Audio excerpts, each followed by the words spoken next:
Assalamualaikum warahmatullahi wabarakatuh. Bismillahirrahmanirrahim. Wabihi nasta'in ala umurid dunya waddin. Alhamdulillah. Wassalamun ala ibadihi alladhi nastafa amma ba'. Hadirin yang dirahmati Allah, bertemu kembali dalam membicarakan kitab Al-Azminatu wal-Amkinatu, nilai-nilai zaman dan nilai-nilai tempat, karangan Asy-Syaikh Al-Imam Al-Marzuqi, wafat pada tahun 421 Hijriyah. Kita masih lagi membicarakan pada halaman yang ke-23. Bismillahirrahmanirrahim. Qala musannifu rahimahullahu ta'ala wa nafa'ana bihi wa bi'ulumihi fid daraini amin. Wa minhu qawluhu ta'ala walal lailu sabiqun nahar mahmulun ala wajahaini. Al awwalu an yakuna al ma'na bisabaqi awwala iqbalihi wa akhira idbarin nahari. Athani an yakuna al ma'na akhira idbarin nahar wa awwala iqbalis subhi.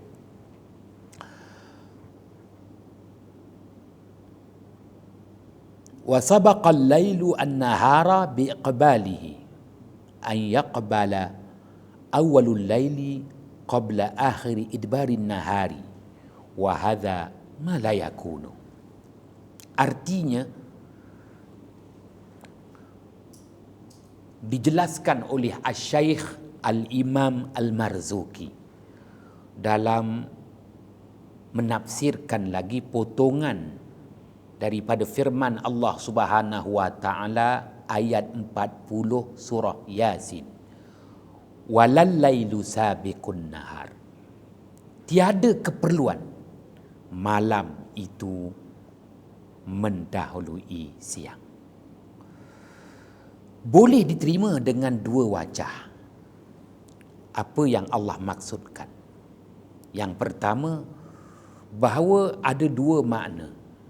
Mendahului itu ialah mendahului detik awal permulaan malam. Detik awal permulaan malam itu yang selalu disebut telah tibalah waktunya, maknanya telah tibalah bermulanya malam hari. Dan detik akhir berlalunya siang. Sebaik sahaja terbenam matahari, berakhirlah waktu siang, dan disitulah bermulanya waktu malam. Maka disebut detik akhir berlalunya siang. Adapun wajah yang kedua dalam menjelaskan makna apa yang dimaksudkan mendahului malam, mendahului siang. Ada dua makna yang dapat dinyatakan, iaitu detik akhir berlalunya siang, tamatnya siang hari, dan detik awal waktu subuh. Disebut detik awal waktu subuh, tamatnya waktu malam. Tamatnya waktu malam merupakan detik awal waktu subuh. Asy-Syaikh Al-Imam Al-Marzuqi menjelaskan lagi maksud sabiq, mendahului malam akan siang. Adakah membawa erti seperti malam mengejar siang, sebagaimana seseorang mengejar akan orang lain. Maksud mendahului malam akan siang itu ialah detik permulaan. Detik permulaan, bila bermulanya, iaitu detik permulaan malam. Dengan biasa disebut telah tibalah waktunya, iaitu waktu malam. sebelum detik akhir berlalunya siang, membawa erti bermulanya malam sebelum berakhirnya siang. Perkara ini tidak akan berlaku. Wa hadza ma la yakunu. Tak mungkin, mestilah berakhirnya siang disusuli dengan bermulanya malam. Maknanya malam tak boleh bermula setelah berakhirnya siang. Tetapi disebut malam boleh mendahului siang. Tak mungkin ini berlaku. Baik, Asy-Syaikh Al-Imam Al-Marzuki menjelaskan lagi, masih lagi pada halaman yang ke-23 dalam mengupas lanjut maksud daripada firman Allah Subhanahu wa taala ayat 40 surah Yasin. Wa amma sabaquhu iyyahu bi idbarihi fa in sabaqa akhiru idbari laili awwala iqbali subhi qabla kaunihi wa hadha aidan la yakunu wa la yajuzu kaunuhu li annahuma diddani yatanafiyani wa yata'aqabani falidhalika lam yajuz sabaqa al-laili an-nahara fi syai'in min ahwalihi. Artinya, dan adapun mendahului malam akan siang itu ialah dengan berlalunya malam. Mendahului malam akan siang itu ialah dengan berlalunya malam. Kerana bahawasanya mendahului detik akhir berlalunya malam itu adalah detik awal waktu subuh. Nak dijelaskan di sini, maknanya berakhirnya waktu malam, bermulanya waktu subuh. Maka disebut detik akhir waktu malam itu maknanya berlalunya malam. Malam sudah meninggal pergi, malam berlalu, maka bermulalah detik awal waktu subuh, iaitu sebelum subuh. Sebelum subuh tiba-tiba sudah berakhirnya waktu malam, tak mungkin. Subuh itu serentak, sebaik sahaja berakhirnya malam. Sebaik sahaja berakhirnya malam, bermulalah subuh. Mana boleh, malam sudah berlalu begitu lama, subuh belum muncul lagi. Perkara ini juga tidak boleh berlaku. Wa hadza aidan la yakunu. Penjelasan daripada Asy-Syaikh Al-Imam Al-Marzuqi menjelaskan kepada kita, tak patut sekiranya manusia tergamak dalam membuat pindaan takwim. Nak dijelaskan di sini apa yang berlaku. Sebenarnya yang mudah kita fahami, bulan Ramadan, di situ ada kewajipan ibadah puasa. Dan bulan Ramadan berdasarkan ketetapan daripada hilal Ramadan, anak bulan Ramadan. Baik, maka bulan Ramadan boleh berlangsung di bulan Januari, kerana Januari berdasarkan gerakan ketara matahari. Bulan Ramadan boleh berlangsung di bulan Februari. Bulan Ramadan boleh berlangsung di bulan Mac. Bulan Ramadan boleh berlangsung di bulan April. Yang sering kita perkatakan dek kerana jumlah hari dalam setahun. Bagi takwim Hijri, jumlah harinya 354 hari. Takwim Masihi, jumlah harinya setahun 365 hari. Maka berlaku perbezaan 11 hari di antara takwim berasaskan matahari dengan takwim berasaskan bulan. Baiklah, maka takwim Masihi melebihi 11 hari, 365 hari. Takwim Hijri 354 hari. Maka manusia dapat mudah menerima. Sebab itu takwim Hijri setiap tahun akan lebih awal 11 hari daripada takwim Masihi. Itu yang mudah difahami. Setiap tahun takwim Hijri lebih awal 11 hari daripada takwim Masihi. Baik. Setelah memahami perkara itu dengan jalan yang paling mudah, maka dapat kita nyatakan betapa Allah Subhanahu wa taala Maha mengetahui. Allah Subhanahu wa taala yang mengatur segalanya untuk keperluan manusia. Sebagai satu keperluan manusia.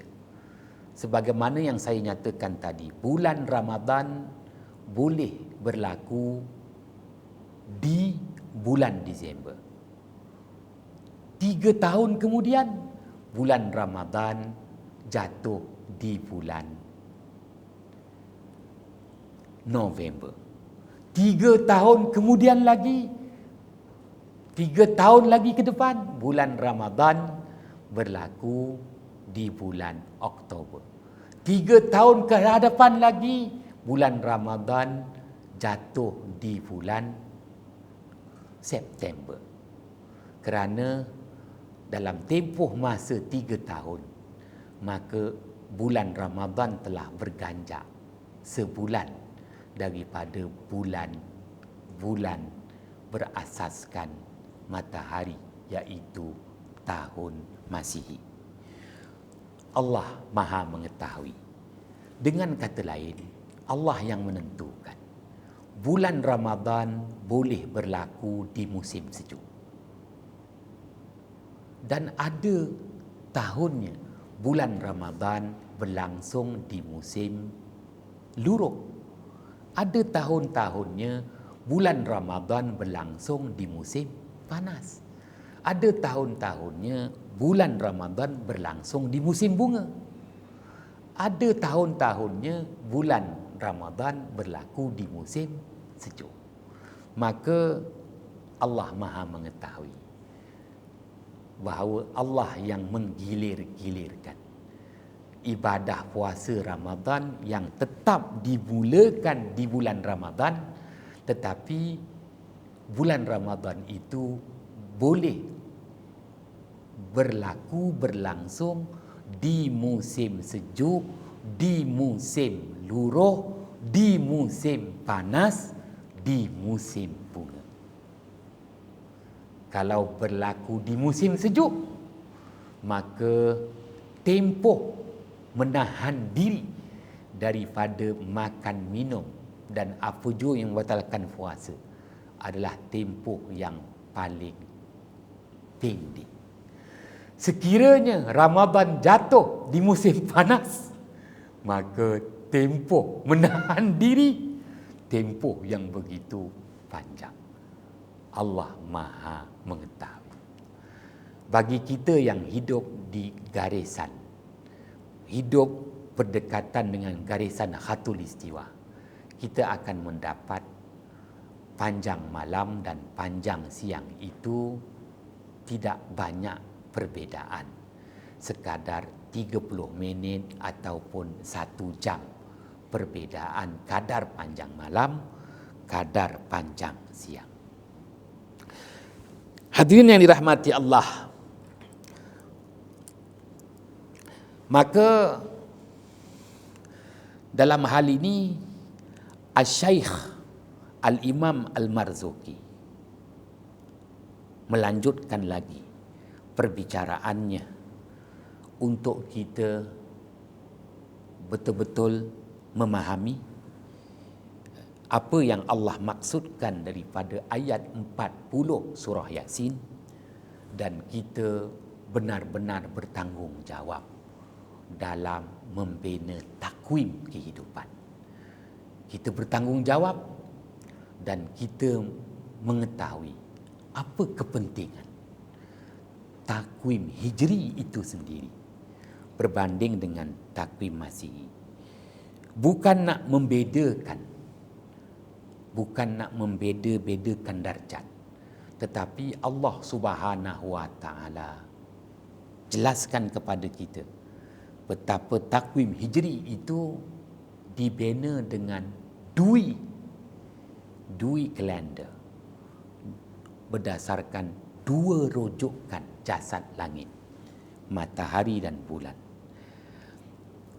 Asy-Syaikh Al-Imam Al-Marzuki menjelaskan lagi beberapa pendapat ulama falak yang lemah, kalaupun mereka ini bukan daripada tokoh ulama yang masyhur, tetapi pandangan, buah fikiran mereka perlu didengari dan diambil perhatian. Waqila makna la syamsu yanbaghi laha an tudrikal qamar ay laisa laha an tatla'a lailan walal qamaru lahu ay yatla'a naharan li'anna likulli minhuma sya'nan qudira lahu waqtan ufrida bihi fala yaqa'u bainahuma zajirun fayadkhulu ahaduhuma fi haddil akhar. Wa minhu qawluhu ta'ala wa kullun fi falakin yasbahun ay kullu wahidin minhuma lahu falakun yaduru fihi. Artinya, dan dikatakan segelintir daripada tokoh-tokoh ulama Islam, makna daripada firman Allah Subhanahu wa taala ayat 40 surah Yasin, la syamsu yanbaghi laha an tudrikal qamar, tidak perlu matahari itu mendapatkan bulan, yakni mendahului bulan. Tidak perlu. Bagi matahari itu mendapatkan bulan ialah membawa makna tiadalah bagi matahari itu terbit di waktu malam. Matahari tak akan terbit di waktu malam. Kerana waktu malam itu bermula sebaik sahaja terbenam matahari. Dan tiadalah bagi bulan itu terbit di waktu siang, kerana bagi kedua-duanya matahari dan bulan itu ada urusan yang tersendiri yang Allah Ta'ala tetapkan untuk kedua-duanya. Dan waktu yang telah ditentukan, maka tidak berlaku di antara keduanya itu halangan. Membawa erti apa perlunya matahari itu mendahului bulan? maka bulan cuba menghalangi matahari. Apa perlunya? Ya, tak ada perlunya.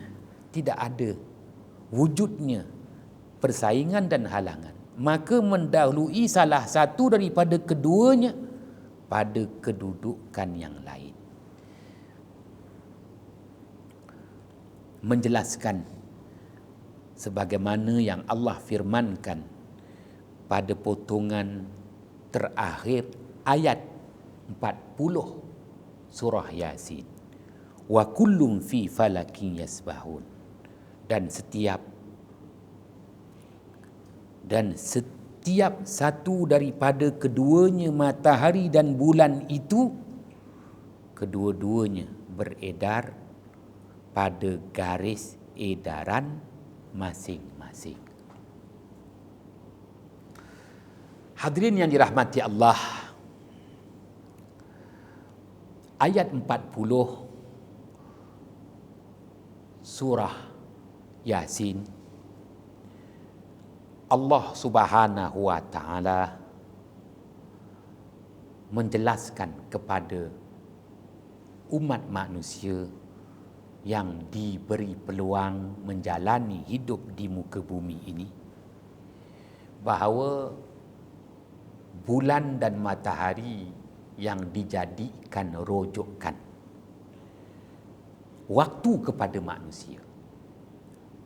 Matahari sebagai rujukan waktu harian, bulan sebagai rujukan waktu bulanan, maka digabungkan, maka wujudlah nilai tahunan. Maka itulah keperluan manusia meneruskan kehidupan.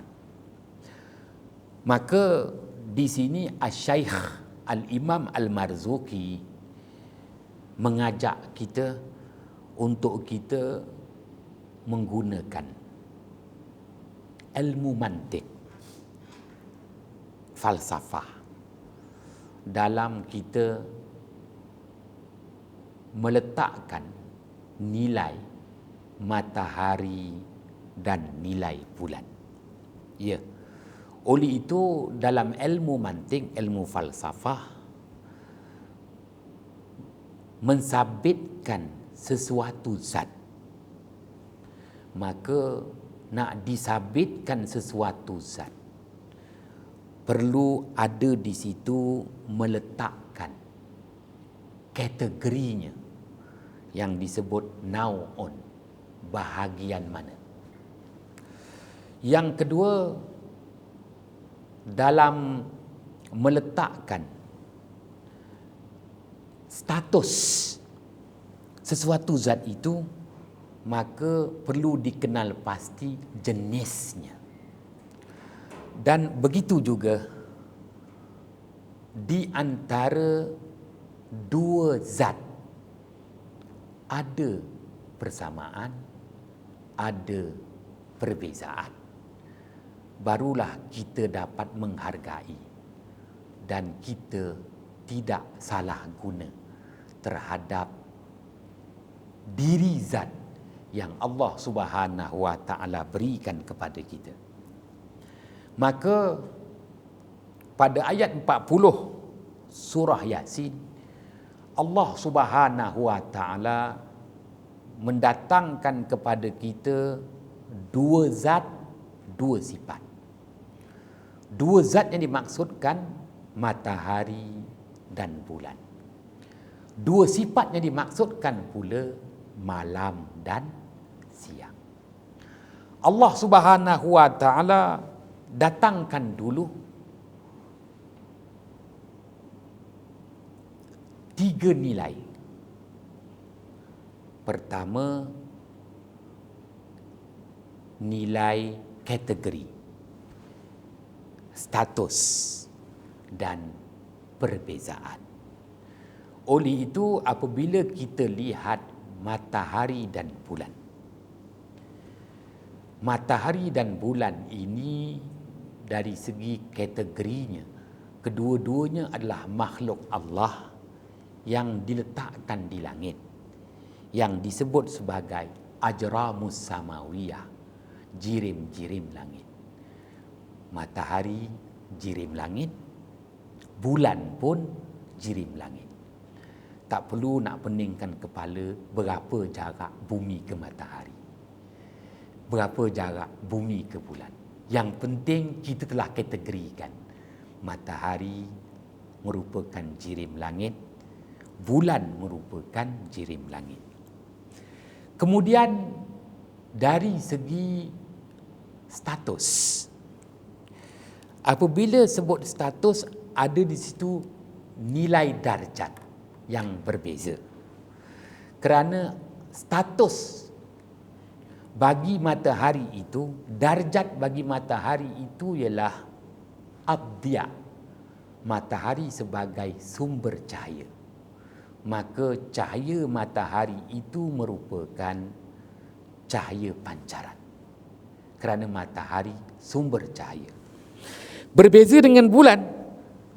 Bulan bukan sumber cahaya. Bulan merupakan makhluk Allah yang bijak dalam menerima cahaya dan membalikkan cahaya.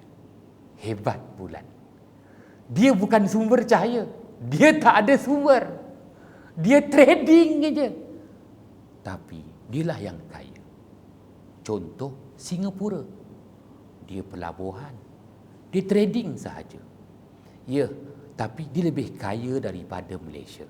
Apakan daya? Sumbernya dari Malaysia. Hadirin yang dirahmati Allah, menjelaskan bulan itu jenisnya, jinsonnya, statusnya adalah nur. Nur, dia menerima cahaya dan membalikkan cahaya. Nur. Maka disebut sinaran cahaya bulan. Pancaran cahaya matahari, sumber. Sinaran cahaya bulan, kerana bersinar. Kenapa bersinar? Hebat dalam membalikkan dan memantulkan cahaya sehingga terserlah sinarannya. Baik, kemudian setelah kita meletakkan dari segi kategori, status, naon, jinsun, kali ini perhatikan di mana titik pertemuan matahari dan bulan dan di mana pemisah matahari dan bulan. Maka kita sedia maklum, matahari itu cahayanya dia, iaitu cahaya pancaran, sumber cahaya. Sebab itu satu keperluan bahawa setiap hari kita perlukan sumber yang Allah dah tentukan, sumber rezeki, ya, dan Allah salurkan rezeki melalui pancaran cahaya matahari. Maka pancaran cahaya matahari ini bersifat harian, hari-hari, hari demi hari, hari demi hari. Kerana itu keperluan rezeki. Cocok dinding nebeng, termuntah lagi. Hari demi hari, hari demi hari, hari demi hari. Maka sebab itu Allah mensabitkan harian merujuk kepada matahari. Kerana nilai cahayanya adalah cahaya pancaran, sumber cahaya, keperluan manusia. Berbeza dengan bulan, kerana bulan itu cahaya sinaran. Oleh kerana cahaya sinaran bersinar, merupakan balikkan. Oleh kerana ianya merupakan balikkan, tak diperlukan untuk harian, tetapi ianya diperlukan untuk bulanan. Kenapa? Setelah harian meraih memperoleh dapatan, maka kita perlu menilai apa yang diraih, apa yang diperoleh, ada tak di situ nilai tambah ataupun berkurang?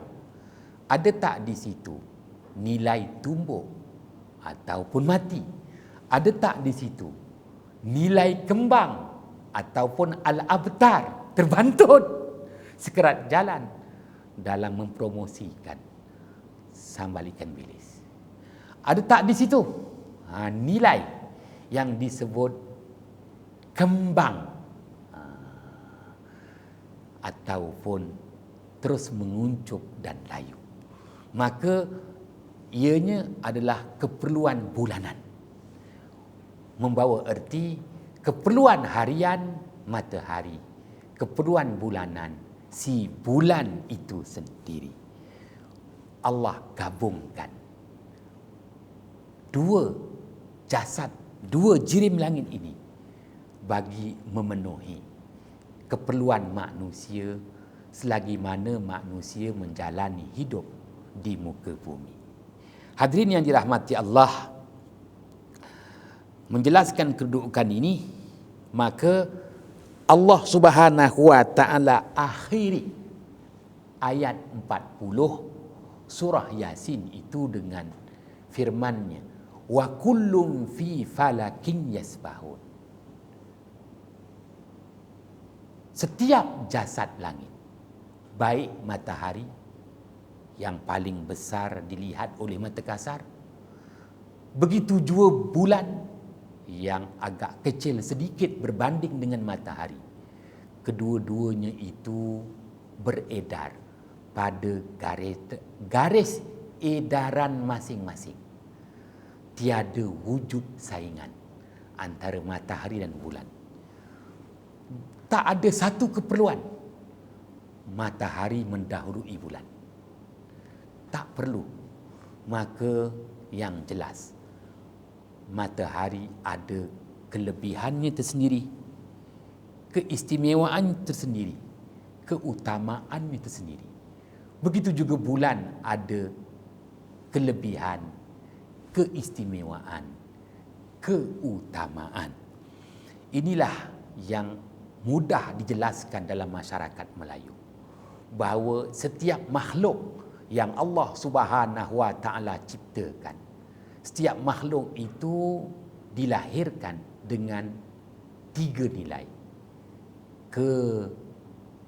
kelebihan, keistimewaan, keutamaan. Lahirnya saya sebagai seorang hamba Allah ada keistimewaan yang Allah Subhanahu wa taala berikan pada diri saya. Keistimewaan membawa erti kelahiran saya tak sia-sia. Keistimewaannya tersendiri menunjukkan ada habuan rezeki yang Allah sediakan untuk saya. Kelebihan membawa erti jika dibandingkan saya dengan orang lain, ada yang mana Allah lebihkan habuan untuk saya berbanding dengan orang lain, ada yang mana Allah kurangkan habuan untuk saya pada yang lain. Manakala keutamaan, ya, Allah Maha Pengasih, Allah Maha Penyayang. Dalam tempohan masa menjalani hidup di muka bumi ini 60-70 tahun, dan dengan penempatan di muka bumi yang diberikan al-mustaqar ini, maka manusia perlu bijak dalam membuat pilihan, membuat keputusan, dan juga mengambil keuntungan. Mengambil di situ keputusan. 3, pilihan, keputusan, tindakan. Dalam membuat pilihan, mana yang perlu diutamakan? Dalam membuat keputusan, mana yang perlu diutamakan? dalam mengambil tindakan apa yang perlu diutamakan. Maka kita terselamat daripada tipu daya hidup di bumi Allah ini. Allah Maha Pengasih, Allah Maha Penyayang. Maka Allah Ta'ala sediakan kepada manusia alat pengukur waktu yang tepat. Matahari, alat pengukur waktu harian. Bulan, alat pengukur waktu bulanan. Memastikan bahawa manusia sebenarnya tak akan rugi dalam menjalani hidup di muka bumi. Pun begitu, oleh kerana manusia tidak dapat memanfaatkan takwim matahari dan takwim bulan, manusia dirundung malang dan terdedah dengan kerugian. Wal as, demi masa, innal insana lafi khusr, sesungguhnya manusia dalam kerugian. Menentukan untung rugi berdasarkan masa yang akan tentukan sama ada kita untung ataupun kita rugi hidup di muka bumi ini. Hadirin yang dirahmati Allah, semoga Allah Subhanahu wa taala memberkati penjelasan-penjelasan yang diberikan oleh Asy-Syaikh Al-Imam Al-Marzuki dalam kitabnya Al-Azminatu wal Amkinatu. Wallahu a'lam bissawab.